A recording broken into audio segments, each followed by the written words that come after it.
What's up guys, Miss Pass here back with another Star Wars Galaxy of Heroes commentary video, and we are re-attacking the terrain battle notes, this time going a little bit more in depth on just one topic, and that one topic today is deploying troops. Now we can't talk about deploying troops without first talking about the big elephant that's been sitting in the room for the last couple months, and that's the power level changes that went on a couple months ago. Now, power level changes before were basically very heavily rated on a character's health and protection, which is why you saw tanky and more healthy and protection weighted characters at the top of your roster.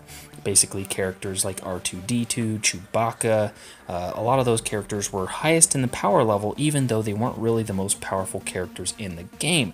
Now, with the new formula that they use to calculate a character's power level, a lot more factors go into the overall determination of a character's power level, and those considerations are the actual character's level. Obviously, that's usually one of the biggest pieces.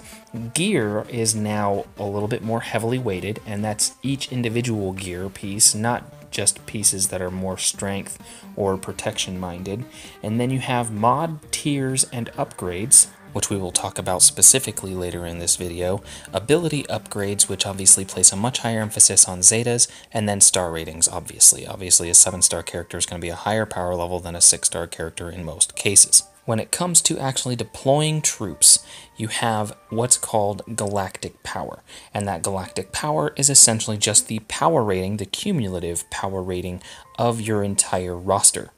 Staying on the topic of power, I want to clarify that yes, a character's power level does change between having no mods and being fully equipped with mods.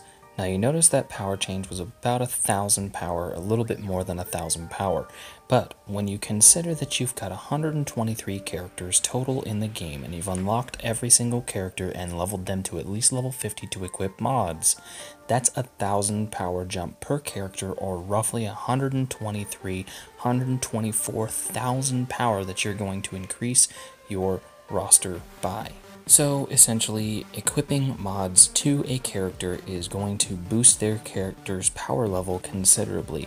If you can't afford to give everyone Mark 5 mods, because those cost about 480,000 credits per to level all the way up to 15, level up Mark 4. They are considerably cheaper and will still give you a very decent amount of power per mod. Next thing to keep in mind when you're deploying characters, which, yes, you can deploy dark side characters. Obviously, you can select dark side characters at the deployment screen to any territory. You can deploy all of your characters in your entire roster to one territory, or if you're in phases 2 through 6 where you have more than one territory to deploy troops to, you can split your troops between the various territories. However, it is important to keep in mind that you will not be able to deploy one character to multiple territories until the next phase. Once a character is deployed, it is deployed for that phase. It can only be used on missions inside the territory that you deployed it to.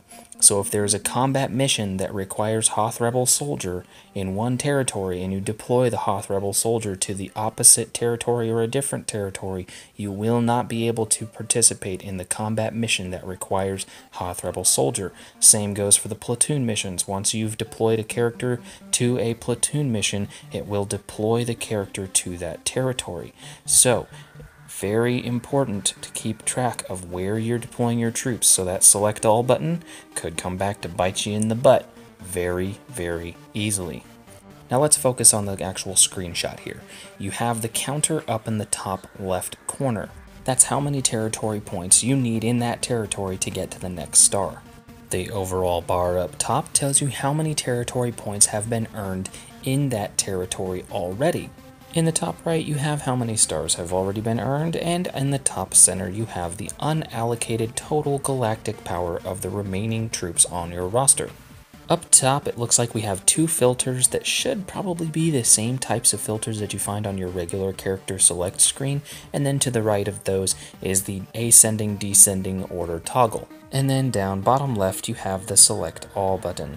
As I mentioned, the select all can quickly get you into trouble if you select all troops of a particular faction, but then actually intended to deploy certain troops to another territory. So you want to be careful when using that select all tool. That about does it for my quick guide on deploying troops for territory battles. The main takeaways here are: make sure that you are paying attention to what troops, if any, are required for the combat missions and platoon missions and special missions inside of territories before you deploy troops to the wrong territory, and then obviously coordinating within your guild to make sure that you're assigning troops and deploying troops strategically to meet the guild's goals. If you liked this video and found it helpful, I would greatly appreciate hitting that thumbs up button and sharing it with your guilds, sharing it with your friends. And if you missed my last video on how phase progression works inside of territory battles, you can click the link on screen to be taken to that video right now. As always, guys, thanks for watching. Check out my Facebook page, follow me on Twitter, join my Discord server to continue the conversation, and I'll catch y'all later.